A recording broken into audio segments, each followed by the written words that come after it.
Welcome to the podcast with Kylie Nichols. I made the unlikely transition from stay-at-home mom to CEO of Nickel & Suede, a leading multi-million-dollar fashion company.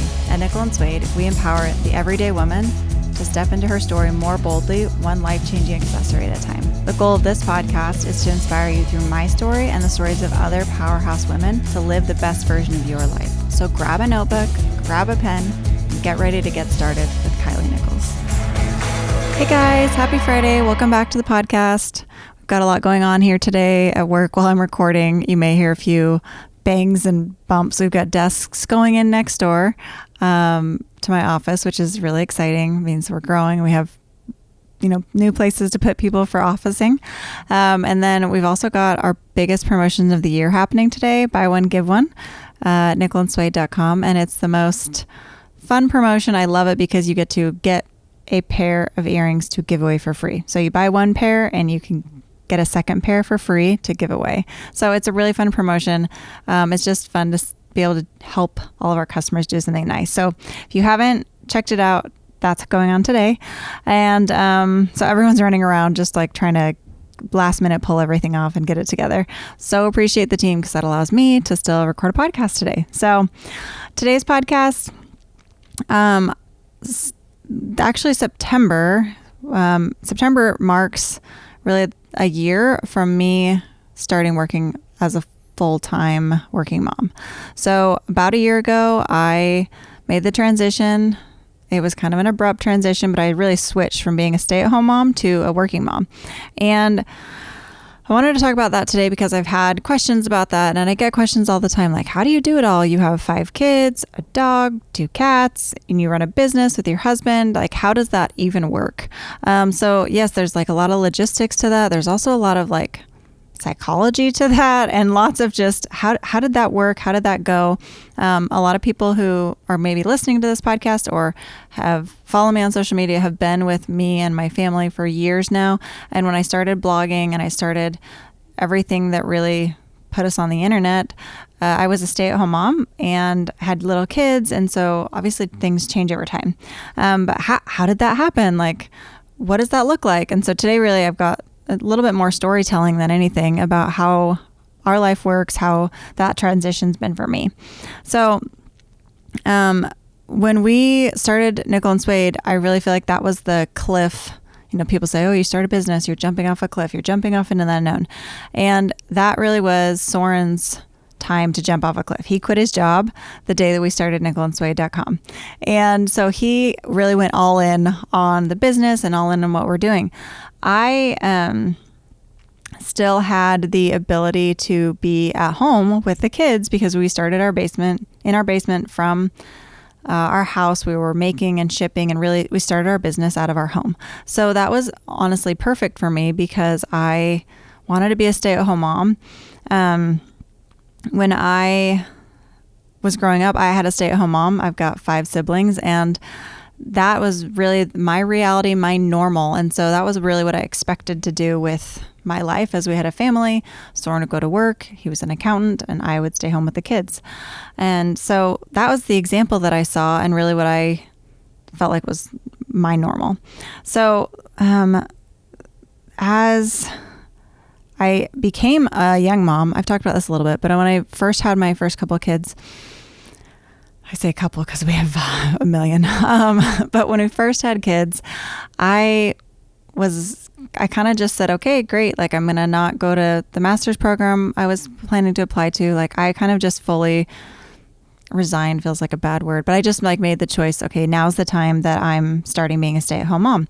And then I really was bored. Like, babies nap all the time. And so when Easton was little, our first, I found that I needed something else to do. And I was just like withering away and feeling so not myself anymore. And granted, we lived in Seattle where it was dark and rainy and there were a lot of factors against me. But I found joy. I found myself again. I found excitement and creativity when we started One Little Belt, which was our first little Etsy shop. And I learned from that I really need something growing inside of me all the time as a mom. I need to have my own thing growing inside me that keeps me strong. I kind of envision I don't know, like a tree trunk inside me, or like my spine. Like what keeps me standing up tall is having my own muscles inside of like something growing, something creating, something building. Now, granted, when you become a young mom, most of your energy, time, efforts do go to these little people. And I feel like that's so important. That was my huge top priority, was being a mom, and it still is my top priority. But I really saw that like if I neglected my inside, my creativity, the things that I wanted to learn, if I wasn't learning anything, I was feeling like, I was shrinking and I didn't have much to give. And I know there's a million analogies around like giving, taking care of yourself before you take care of other people. But that the self-care that I learned that was important for me was learning and being creative. And so that was where our businesses kept starting from. I started One Little Belt, and then I really wanted to add girls' belts to our shop, but they were just boys at first. And that allowed me to add some color and creativity. Then I wanted to add neckties. Then we added growth charts. And I was always just like, okay, what's the next thing? I'm really excited about this new idea. And then I started blogging. So blogging gave me another outlet to learn about photography and how to do social media and how to write. And it gave me also all these outlets to keep just learning and growing inside of me. Now, granted, it also caused a lot of chaos in our house because it was like additional, right? Like it's already so much work, and nothing against anybody who gets filled up 100% by like taking care of their kids and their home. But I was always just taking time for myself too. During nap times, I was making messes by sewing something, or I was making messes by painting patterns on I remember one day, Soren's talked about this before, he came home and I had made all new curtains for the kitchen out of like bed sheets, white sheet material, and then I had stamped a pattern on them with a potato stamp. And that had been the afternoon. And of course the house was a mess and the kids were fine, but it really like kept causing problems because I had grown up with this like clean stay-at-home mom, like everything was in order, and I kept causing chaos by having these creative needs and these needs to continue to have these other projects that I was making happen during the growing up years of my kids. So all of us are different, but I learned that about myself, and I think it applies to everybody in some way. You need to have your thing that you're growing and that you're learning while you pour into your family. And so going back to starting Nickel and Suede, that was like the next transition. I felt like Nickel and Suede was going to be my side gig, and I would continue to just make that happen at night during nap times and all the things, and we'll continue going on our way. Well, then Soren quit his job. So then we're working together, but it was still really his cliff to jump off of because my life didn't change that much. I was still able to do all the hustling with raising my kids at home, and that was such a blessing. We had 2 more babies during those first 4 years of Nickel and Suede, so then now we have 5. We started with 3 when the business started, and I was only able to do that because we were working from home, and that was kind of the way that we were able to set up the first 5 years of our business. Well, when we were about 5.5 years in, we had moved out of our basement. The business was no longer in our basement. It was no longer in even the small next outbuilding we had taken over. We were in a much bigger headquarters. And it really started to become apparent that in order to keep going with our business, like 5 years we floated with everybody just pitching in and working as hard as they could. And I was at home most of the time, coming to work as much as I could. Like we really needed me to be at work more, leading more at work, being the visionary. We needed to get really intentional about our business if we wanted to actually survive. And that was a really scary thing to realize because I knew it was going to be incredibly hard to come to work full time. Well, how do I even find childcare? This is not something that's normal to me at all. I realize it's normal for so many people, but for me, I had saved I knew that I could work in some capacity. I could earn money as an influencer. I could help support the family, but it was not at the expense of finding a nanny, of having somebody else who changed diapers, of having somebody else who made the peanut butter sandwiches, of having somebody else who drove kids places. Like I was saving those. Those were still mine. And to me, that defined like I'm still being a mom first. And I don't think I was wrong in doing that for as long as I did, but I also had to then learn to get over that when our situation changed. And it gave me a lot of understanding and learnings for so many other moms out there and families out there. Like, you don't always get a choice. And there's so many people who don't get a choice, and things have to still be okay. And I was coming up against very much that's not really a choice anymore. Like, what's the way for our family and for our future is to continue working on the thing we have the biggest upside, which is our business that my husband and I started together. But it needed me, and so did my kids. So what was I supposed to do? And so I just really had to take that step forward. And this was really, I feel like, my point of jumping off the cliff. And that seems maybe weird to people to say, wow, 5 years in is when you think you jumped off the cliff. But really, for me, I felt safe, and I felt like everything was just like I was in control. Things were easy peasy, whatever, to some extent for the first 5 years. But then my life really changed when I had to say, okay, I'm going all in, and we're going to have to make it work and believe that it's going to work out. And so last fall, I decided, okay, work needs me. My kids need me, but thank goodness my youngest is 18 months, and that's a huge blessing. I feel like this is a point that we can make this change for our family. And so Soren and I talked and decided, and last fall, I hired a nanny. She started coming in the mornings to help kids get ready for school. She was there during the day to take kids to preschool and to take care of Rush, the youngest. And it was a rough transition for everybody. It went great, but there was no escaping that it was hard. There was hard things about it. There was good things about it. And then just the reality of it. And that's really what I wanted to share today. It was hard on me in so many ways. I felt guilty. I was coming to work and working all day. And then I was exhausted when I got done with work because I'd been talking to people all day. I was thinking all day. I was sitting, which honestly, like, learning how to sit all day again was the weirdest thing. I did not expect that to be hard or exhausting. But as a stay-at-home mom, I was so used to being like up and down and over, and I never got to sit down. And that's exhausting too in a different way. But I was coming home from work totally fried and then feeling guilty. And so the funny thing is that I know these are all stereotypes, and they're stereotypes for a reason. These are all what happened to all working moms. But what I didn't do, and I don't know if I could have, but I didn't intentionally set myself up to be a working mom. I didn't have sit down and say, okay, great, now we're a working mom family, and now what do we need to do to make this work? It was kind of just like, I'm going to start going to work now and hope everything continues to work out. And so it was just a transition time for us. And that's really what I wanted to be honest about, is that it's been quite the year. Like, I was jumping off the cliff into total not comfort, like out of my comfort zone, because working full time was something I'd never done before in a corporation, in a company. Now I'm running the company every day from work. There just were so many things I needed to learn for this point in the business. And then I was also feeling terrible about, are my kids okay? Are they happy? Are they all the things? And I was letting go of the diapers, the making the peanut butter sandwiches, the drop-offs, not all of them, but some of them someone else was doing. And I don't even want to, I hope that doesn't come off as like mom guilting the people who have to do that. What I really realized is so many people have to do this. And so that helped me be a little more optimistic about, like, it's going to be fine. It's all going to work out. This is reality and normal for so many people. It can be our new normal.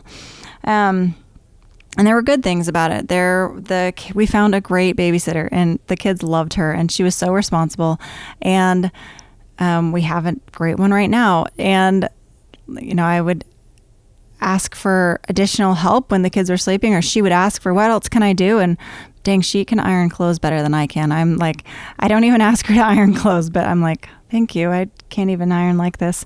So she was a great addition to the family, and the kids loved her. The kids growing up with Nickel and Suede in the home, where I was always like running around doing my own projects too, we're pretty self-sufficient, but they become even more self-sufficient this year. And I am really proud of that and excited for them, because they make their own breakfasts, they make their own beds, they can make their own lunch if they need to, they can take the dog out for a walk, they are responsible for the garbage. And so it has forced all of them to participate more in the family and make sure that they have chores and jobs. I feel like it's kind of like back in the 1800s, or I don't know, way back when it was like everyone wanted sons so that they could help with the farm, you know. And now I'm like, okay, all the kids have to help take care of the things that I would be maybe doing a lot more of them if I was a stay-at-home mom. But so that mom and dad can work, all the boys have to pick up the slack at home. So they're becoming really self-sufficient kids. With virtual learning, even right now, my oldest, I feel like I don't even have to check his work because he's just so responsible. Now, all of the kids are not like that. There's definitely been some, like, the youngest kids haven't learned, I don't know, as much responsibility, and that's normal. But because I'm not there every day, like being really intentional about all the chores and things. But it's overall going really well. Soren and I working together has also been great because we can juggle things together. And so if someone needs to go home or one of us needs to take the kids somewhere, it's all worked really well. And it feels like we have another adult that can help us all the time because we have this babysitter situation. And then, of course, like the other positive, the reason I really did it is that the business needed it so much. And the business is really like another member of our family, and our kids know, and we've been able to teach them like why it's important that work goes well, that we have customers, that in the business runs. And over the last year, we've been able to fix a lot of problems. We've been able to hire a consultant who's been able to teach us things. We figured out how to create more systems and hired new team members. And so I do feel like it's paying off. It's been really hard, but hard sometimes is just the price you have to pay to get the things that are important and that are worth it. So was it risky to become a working mom when I felt like stay at home was the only safe thing? Totally. But I do think there are rewards that go with that. We had to do it, and there's been so many benefits. This year we've been able to launch our BFF group on Facebook, which is our customer group. And that has been such a light on the internet for all the women who are in it. And I feel like I've been able to see all the good that we're doing as a company and that our values are shining into the world. And that is so important to me. So opening the stores, being able to interact with more customers, being able to plan better for the future, I do feel like maybe this is even just a short season that I have to be so involved, but it will pay off because of all the good that we're trying to do in the world with the business, with my influence, with our products, all the things. So the reality of what's going on, like, I've had multiple conversations in the last 2 weeks. It's just like, how do you do it? Like, how do you even get a podcast recorded? And so like the nitty gritty, literally, how do we do it? Like, I probably need to do a day in the life podcast, but like I wake up and I have our nanny come over. She comes at 7:45 in the morning, which is before the kids need to get on the bus. And so she helps kids finish getting dressed, finish eating breakfast, finish getting their stuff ready to go. And then I'm able to leave for work whenever I'm ready so I can finish getting ready. I order all of our groceries online from all the different places. They get delivered, and I try to make it easy. I cut a lot of corners. I am such a corner cutter, and thankfully I'm married to somebody who's super detail oriented because he will like save the day sometimes when I've cut too many corners. But I had to let a lot of things go when we had a business that was busy and starting, and so it was just like, just get groceries in the house. I don't care. I can't coupon clip anymore. I had to let like a lot of things go and hire help for cleaning the house. And so, yes, we have a housekeeper who comes over every day and helps me with the dishes and the laundry for a couple of hours. We also have deep cleaning that comes every 2 weeks. So the house cleaning gets done. The groceries get in the house. I still make dinner every night. There's a lot. Soren and I argue a lot. That's just the reality, like to try to find the best solution because I cut corners and he's super detail oriented, but that's how we make it work. We get the right result because of our differences. We also have family that lives nearby. We have friends who help with kids and the dog and all the things. And then we also have an awesome team at work, which I can't even like minimize. We have so many people who take care of so much of the slack and help me with things. This year, I know this is like a laundry list, but you asked, how do we do it?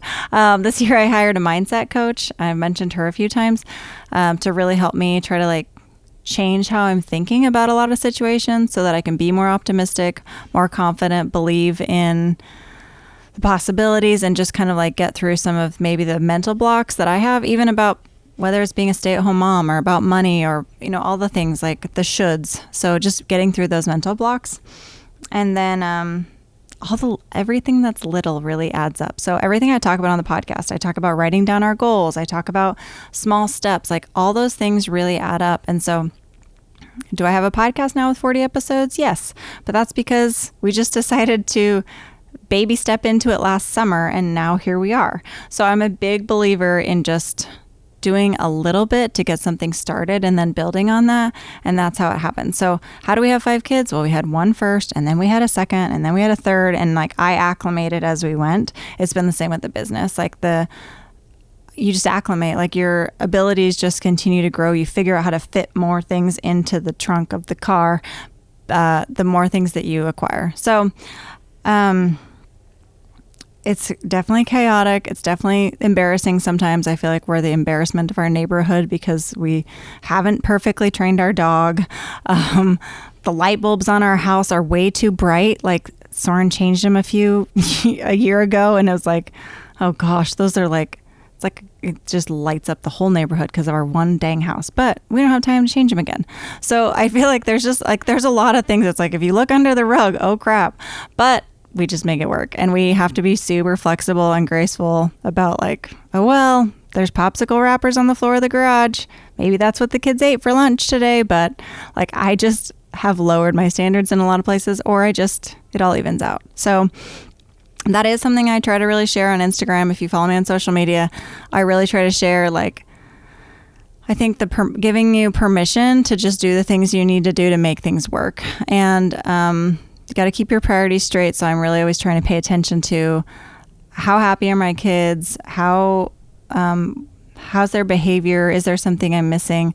And I really don't think we're perfect at it. I feel like right now, there's improvements that could be made, but then you just tweak them. You say, okay, we're going to start taking so-and-so to lunch, or I need to have a conversation with someone, or we need to add a job chart. So, I think just being able to adapt is a super important skill as a working mom, and getting intentional and planning, which I need to work on. So, anyways, it's been an interesting year. I'm so thankful that we did it and that we're to this point. And that's something I can definitely encourage and say, if you need to do something, like, you'll be glad to just have started it and gotten it done. And a year will pass either way. And if I hadn't made the jump, if I hadn't made the change a year ago, things would be a lot worse now in some areas. And so I'm glad that we had the courage to just make that change and figure it out. So I'd say that would be my top recommendation. And I really believe that if you feel like something's the right thing to do, then time's going to pass anyways. So start now, and you'll figure it out along the way. I'm confident you can do it. So I hope that helps. It gives a little insight into our crazy life and how that's gone for us. And maybe you find a piece of this story that can help you make some decisions too. So thanks so much. Would love to hear your reviews or your comments on wherever you get your podcasts or social media. Thanks so much. I'll see you next time. Thanks for listening today to With Kylie Nichols. I hope that today you felt empowered to take one more step towards living the best version of you. Tune in next week for another episode, and in the meantime, you can find us elsewhere on the internet. You can find me on Instagram at Kylie Nichols and at Nickel and Suede. You can also find us at nickelandswade.com.